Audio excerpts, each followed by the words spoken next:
찬양 성부 성자 성령 삼위일체 신께 영세 무궁하기까지 영광을 돌리세 영광을 돌리세.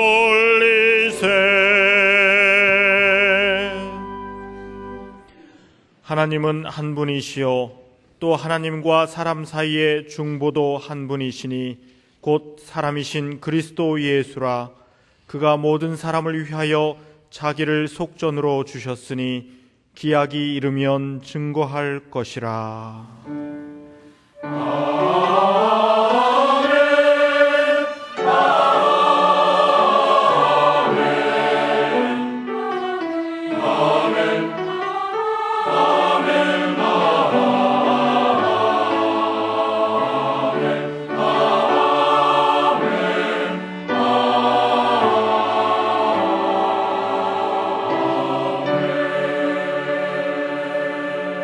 이 시간 하나님께서 우리에게 주시는 구약의 말씀은 역대상 13장 9절에서부터 14절까지입니다.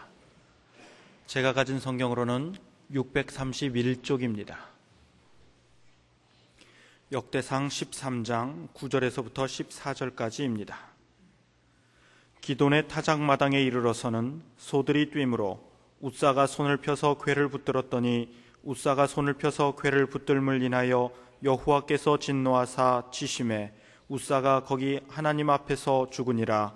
여호와께서 웃사를 충돌하심으로 다윗이 분하여 그곳을 베레스 웃사라 칭하니 그 이름이 오늘날까지 이르니라. 그날에 다윗이 하나님을 두려워하여 가로되 내가 어찌 하나님의 궤를 내 곳으로 오게 하리요 하고 궤를 옮겨 다윗성 자기에게 메어 드리지 못하고 치우쳐 가드 사람 오베데돔의 집으로 메어 가니라. 하나님의 궤가 오베데돔의 집에서 그 권속과 함께 석 달을 있으니라.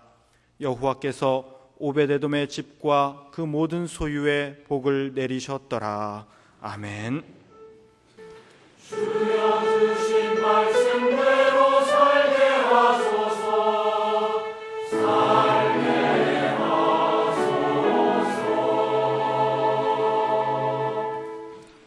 하나님께서 우리에게 주시는 신약의 말씀은 마가복음 15장 21절에서부터 23절까지입니다. 제가 가진 성경으로는 83쪽입니다. 마가복음 15장 21절에서부터 23절까지입니다. 마침 알렉산더와 루포의 아비인 구레네 사람 시몬이 시골로서 와서 지나가는데 저희가 그를 억지로 같이 가게 하여 예수의 십자가를 지우고 예수를 끌고 골고다라 하는 곳, 번역하면 해골의 곳에 이르러 모략을 탄 포도주를 주었으나 예수께서 받지 아니하시니라. 아멘. 오늘의 구약 본문 배경은 이렇습니다. 다윗은 남부 헤브론에서 임금으로 7년 동안 나라를 다스리고 있을 때 역대상 12장 23절로 28절을 보면 저 북쪽에 있던 많은 지도자들과 군대가 다윗에게로 나와서 북쪽을 합한 통일 왕국의 임금이 되어달라고 간청을 하고 마치 민주적으로 선출되는 절차를 밟듯이 하여 전 이스라엘을 다스리는 왕이 됐습니다. 나라는 거덜나 있거든요. 나라의 국방, 재정, 질서 하나 제대로 된 게 없어요.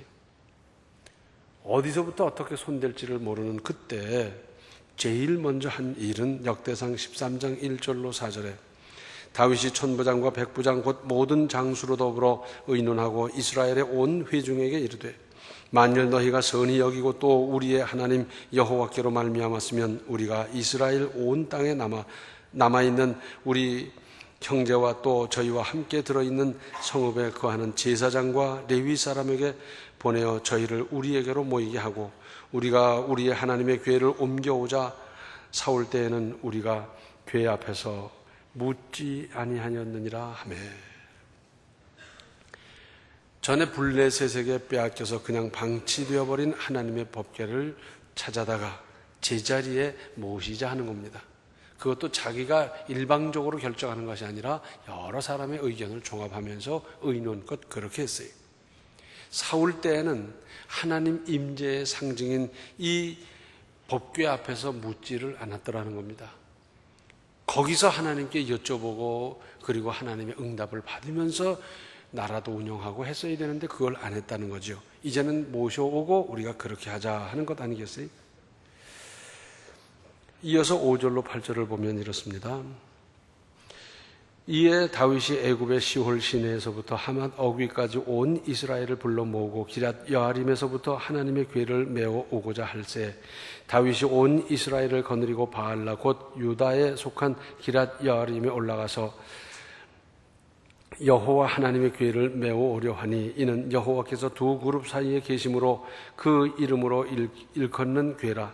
하나님의 궤를 새 수레에 싣고 아비나답의 집에서 나오는데 우사와 아히오는 수레를 몰며 다윗과 이스라엘 온 무리는 하나님 앞에서 힘을 다하여 뛰놀며 노래하며 수금과 비파와 소고와 제금과 나팔로 주악하니라 했습니다. 이 일은 거국적인 행사였고 모든 사람이 기뻐하는 일인가 하면 하나님께서도 크게 기뻐하실 일이었습니다. 하나님께서는 다윗을 살펴보셨어요. 할 일이 태산같이 많고 여기저기 어디서부터 어디까지 손대야 될지 모르는 이 나라, 하나님께서 무슨 일부터 하려 할까 지켜보시던 하나님께서는 흡족하셨어요. 제일 먼저 하나님의 뜻을 물어야 되고 그러기 위해서 법궤를 모셔와야 하고. 그런데 여기서 문제는 법궤를 제사장이 메어서 옮기는 법인데 새 수레에 실어오고 있었고 그러다가 수레를 끌던 소들이 뛰어서 궤가 떨어지게 되자 우사가 붙들었는데 이것은 하나님의 노를 격발시킨 일이 됐고 그래야 우사는 현장에서 즉사하였습니다. 그러자 12절에 그날에 다윗이 하나님을 두려워하여 가로되 내가 어찌 하나님의 궤를 내 곳으로 오게 하리요 하고 다윗이 겁이 났습니다. 옮겨가다가 또 무슨 일이 나타날지 모르고 옮겨다 놓고는 그 다음에 무슨 일이 일어날지 겁이 나서 어쩔 줄 모르면서 그러면서 13절에 궤를 옮겨 다윗성 자기에게 메어 드리지 못하고 치우쳐 가드 사람 오벳 에돔의 집으로 메어 가니라. 지금까지는 메어 와야 되는데 소가 끌게 하고 그러다가 떨어질 뻔했는데 그 다음엔 뭐라고요? 메어 갔어요. 제사장이 메어서 오벳 에돔의 집으로 옮겼어요. 그 후에 14절을 보면 하나님의 궤가 오벳 에돔의 집에서 그 권속과 함께 석 달을 있으니라. 여호와께서 오벳 에돔의 집과 그 모든 소유에 복을 내리셨더라. 여기서 우리가 특별히 주목해야 될 대목은 13절입니다. 궤를 옮겨 다윗 성 자기에게 메어드리지 못하고 치우쳐 가드 사람 오벳 에돔의 집으로 메어가니라. 우사가 죽는 현장을 목격한 오벳 에돔 그리고 왕명에 따라 자기 집에 하나님의 법궤를 모시게 된 그로서는 어떠했겠습니까? 온 가족이 덜덜덜덜 떨었을 거예요.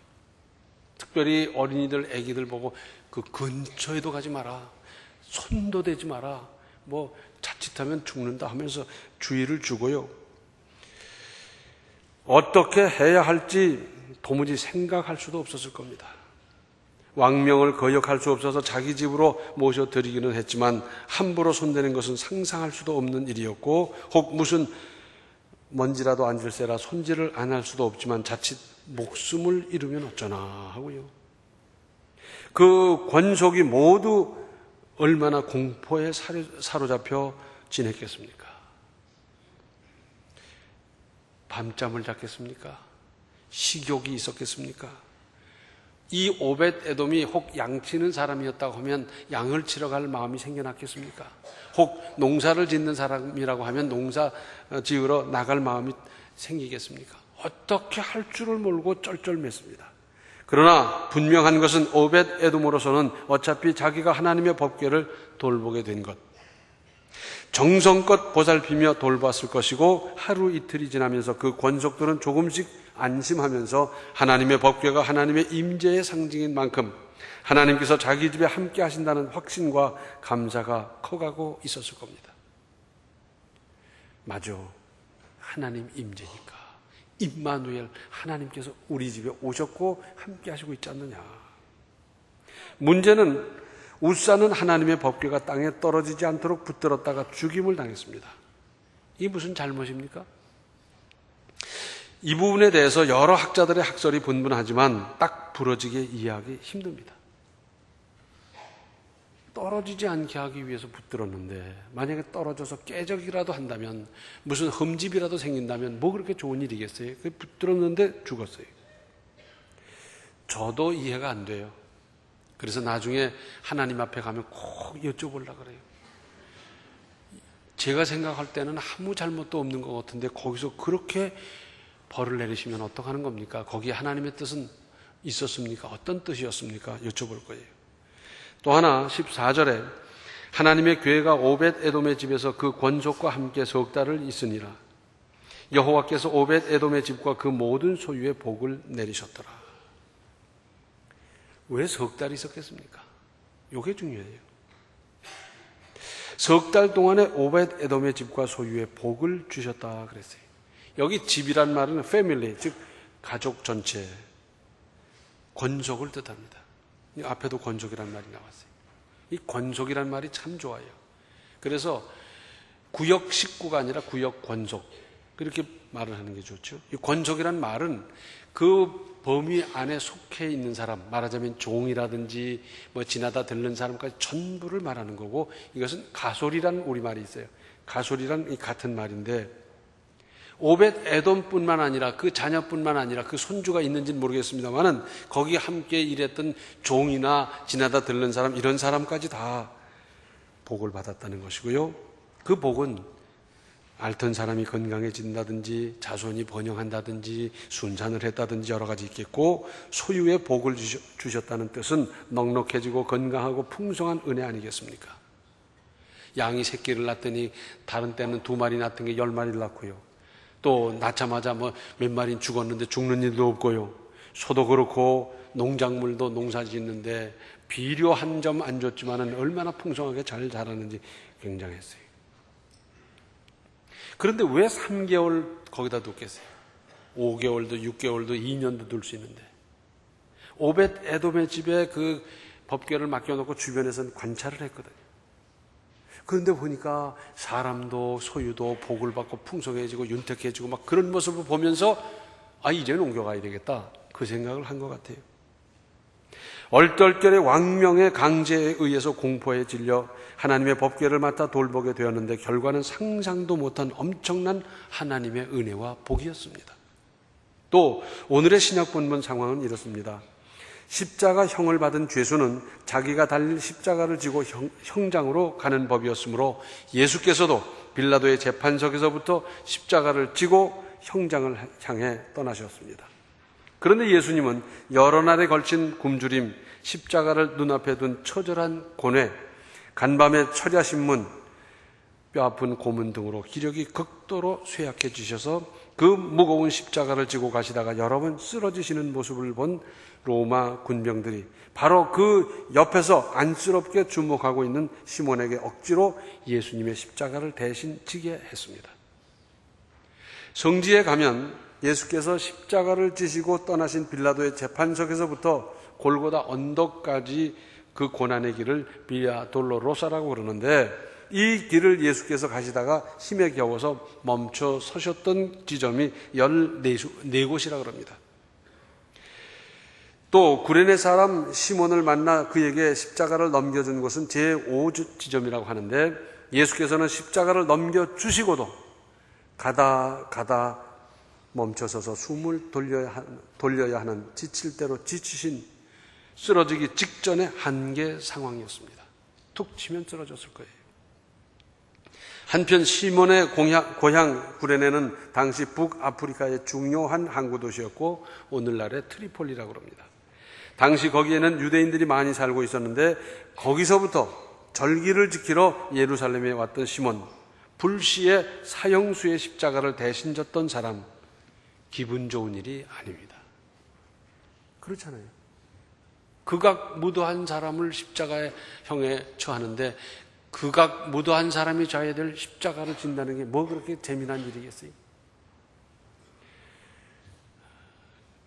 그 상여막이 있어요. 알아요? 도시에만 살아서 뭘 알아야지. 시골에 가면 마을 좀 바깥쪽에 상여막이 있어요. 상여는 거기다 두는 겁니다. 그리고는 장례가 나면 그 상여를 가져다가 거기에다 이제 관을 얹어서 장례 치르고 그랬죠. 장례를 마치면 거기다 뒀어요. 그런데 상여막이 무슨 의미가 있겠어요? 그런데도 사람은 밤에 못 지나가는 거예요. 그 안에서 무슨 소리가 나더라, 뭐 번쩍하더라, 무슨 뭐 귀신이었다더라 그러면서 밤에 그 옆으로 지나가지도 못해요. 아무 의미도 없는데, 지나가도 아무 상관도 없는데 밤엔 못 지나가는 거예요. 기분 나쁘고요. 낮에 지나가면서도 괜히 기분 나쁘고. 사형수의 사형 틀을 지고 가게 됐다는 게 뭐 그렇게 재미난 일이겠어요?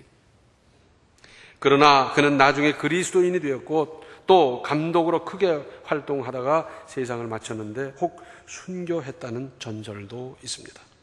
그런데 그 아들들이 이어서 초기 그리스도교의 큰 일꾼이 됐고, 로마서 16장 13절을 보면 주 안에서 택하심을 입은 루포와 그 어머니에게 문안하라. 그 어머니는 곧 내 어머니니라.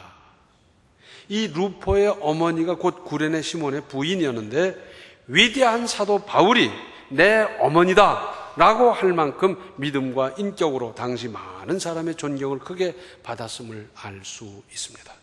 대단한 일이죠. 여기서도 뜻밖의 억지로 예수라는 사형수의 형태를 대신 졌던 구레네 시몬은 구원받았으면 말할 것도 없고 나중에 이렇게 큰 믿음의 사람, 믿음의 가문을 이루었습니다. 사람이 인생의 일생을 살아가면서 제가 하고 싶은 일, 곧 재미나고 돈이 되고 기분 좋고 즐거운 일만 하며 살아갈 수는 없습니다.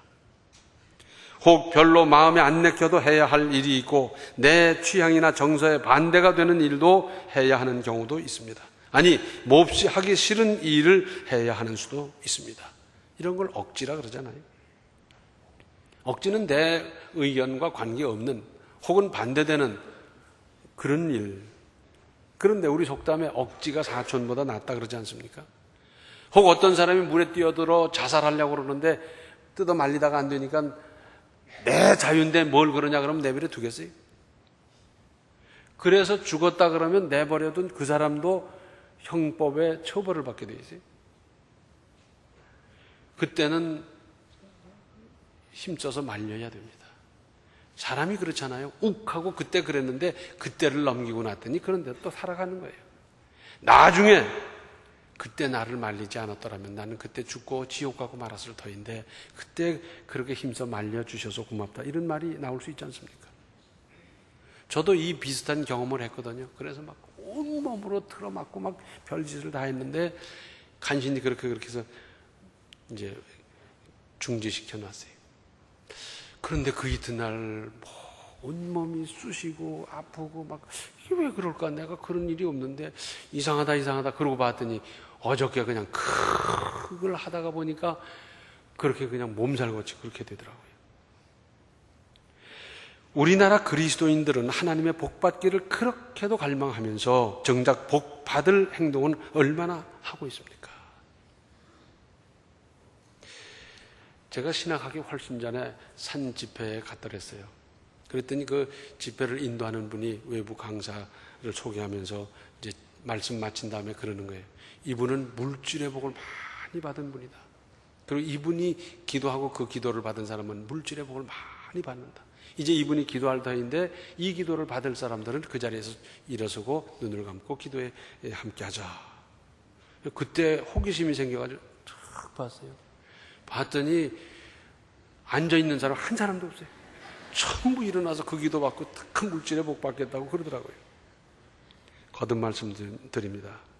오늘의 구약과 신약에 나오는 일들은 모두 본인이 원한 일이 아니었고 자칫 목숨을 잃을 수도 있는 위험 요소까지 있었습니다. 물론 이해하지도 못했습니다. 그러니까 잘 모르겠거든, 이해가 안 되거든 하나님의 일에 부지런히 동참하고 하나님의 뜻에 묵묵히 순종하면 됩니다. 이것이 복을 내리셨더라의 투자요 근거 아니겠어요? 믿음의 투자는 안 하고 다른 사람이 믿음의 투자를 하고 위험을 감수하고 혹은 억지로 이렇게 하나님 일을 하고 그 나중에 큰 복을 받는 모습을 보면서 요 과정은 생각 안 하고 결과만 보면서 나는 왜 저런 복이 없나 그러는 사람들이 얼마나 많은지 몰라요. 우리 교회는 그런 분이 없지만 이제 저기 있더라고요. 아마도 오벳 에돔의 이웃 사람들은 그랬을 거예요. 아이고 그런 줄 알아서 우리 집으로 그냥 모셔갈 걸. 그럴 줄 알았더라면 얼마나 아쉬워 했겠습니까? 우리 흥부놀부 이야기 다 알지 않습니까? 흥부놀부의 성이 뭔지 아세요? 연시에 책을 좀 읽으셨네요. 갑자기 흥부가 잘 살게 됐는데 사연을 물어봤더니 이만저만 이렇다 그랬더니 강제로 그냥 다리를 분질러 가지고 그리고는 약을 발라주었더니 복이 오겠습니까? 화가 오지요. 사실은 하나님이 어떤 분이라는 사실을 제대로 알기만 하면 하나님의 일에 동참하는 것도 순종하는 것도 얼마든지 가능한 일입니다. 하나님은 전능하신 분이고 사랑이시고 창조하시는 분이고 치료하시고 은혜 주시는 분일 뿐만 아니라 내 인생의 모든 생사와 화복을 쥐고 계신 분이십니다. 노아도 그랬습니다. 배를 바닷가에서 지어야지 배를 산 꼭대기에다가 짓는 데가 어디 있어요? 그때 당시 무슨 기구가 있었습니까? 무슨 도로가 있었습니까? 무슨 수로 저 산 꼭대기에다 그 큰 배를 짓겠습니까? 동네 사람들이 다 비웃었을 거예요. 저런 어리석은 영감, 저 영감 노망이 들었나 보다 그러고 막 다 그랬을 거예요. 믿음은 좀 어리숙할 필요가 있고요. 우직할 필요가 있습니다. 아브라함도 당시에 자기 생활 근거지를 떠난다고 하는 것은 목숨 거는 일인데 본토 친척 아비 집을 떠났습니다. 이웃 여러 사람들은 얼마나 바보스럽다고 생각을 했겠습니까? 좀 바보스러워질 필요가 있습니다. 우리는 어려서부터 이런 말을 많이 들었어요. 할아버지 말씀 잘 들었거라. 할머니 말씀 잘 들어야 한다. 어머니 말씀 잘 듣고 아버지 말씀 잘 듣고. 왜 그래야 합니까? 그 분명한 이유는 나를 낳아주시고 온갖 희생과 수고로 길러주시고 나를 잘못되게 할 리가 없으신 분이기 때문에 그렇습니다. 하나님은 부모님, 조부모님보다 더 천배 만배로 우리를 사랑하시고 돌보시고 은혜 주시는 분인데 그분의 뜻을 따르면 되는 거지, 실천하면 되는 거지, 이해가 안 되면 그냥 따라가기만 하면 되는 거지 무슨 이유가 그렇게 많습니까?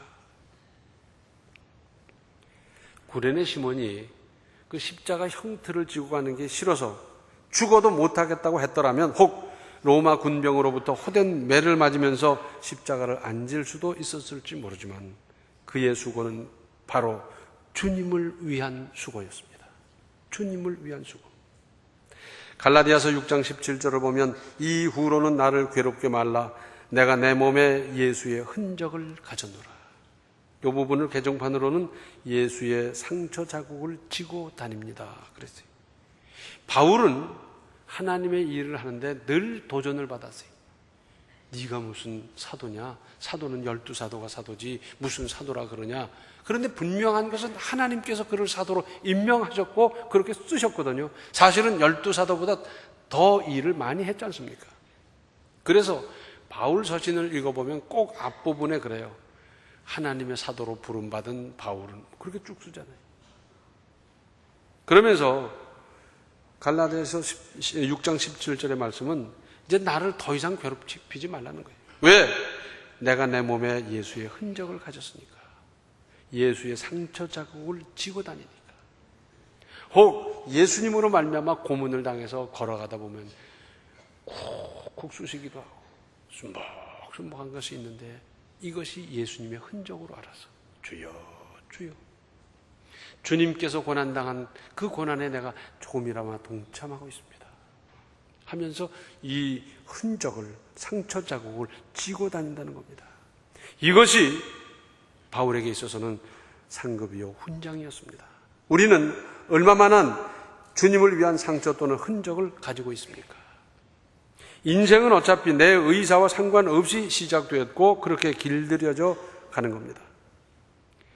우리 부모님은 나와 의논 한마디 없이 나를 만들었고 나와 상관없이 세상에 내보냈고 그 후로는 모든 것이 억지요 강제의 연속이었습니다.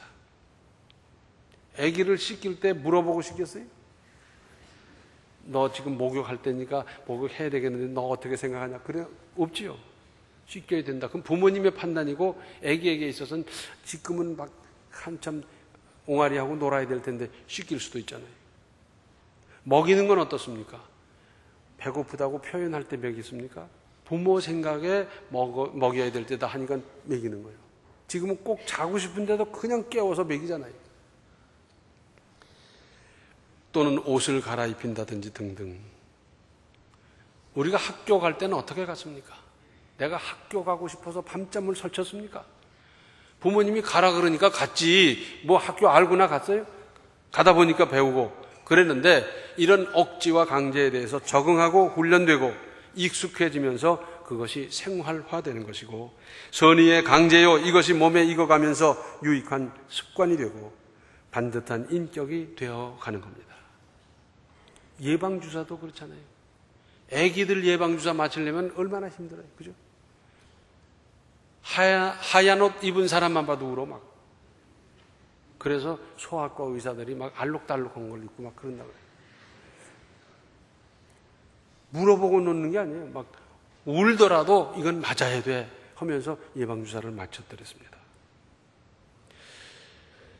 다 다르겠지만 제가 군대 생활할 때 그 부대에서는 그랬어요. 그냥 밥 먹으라 그러면은 2그릇, 3그릇 먹는 사람도 얼마든지 많다 보니까 식권을 만들고 거기서 몇 월 며칠 아침, 점심, 저녁 그러고는 그 식당 바로 배식구 앞에서 도장을 찍어주는 거예요. 그래야 2번 못 먹거든. 그런데요, 꼭 점심 먹으러 가면 줄 쭉 서있어 그 앞에 뭐 하는지 안 보이죠. 그런데 그 도장 찍는 바로 그 사람과 배식구 그 사이 아주 좁은 공간에 의외의 사람이 그날은 있는 거예요. 그리고는 칵 주사 놓는 거예요. 예방주사를. 저녁 때는 혹 면회가 오거나 외출 나가서 사 먹는 수도 있지만 점심은 못 나가거든요. 근데 그때를 딱 노려가지고 예방주사를 놓는 거예요. 그러고는 밥을 타가면서 속으로 아이고 오늘도 속았다 그런 생각이 들어요.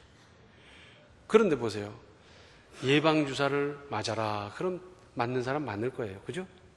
그러나 그 중에 한두 사람이 예방주사를 안 맞아서 그 부대 전체에 콜레라가 번져나간다면 이거 어떡합니까?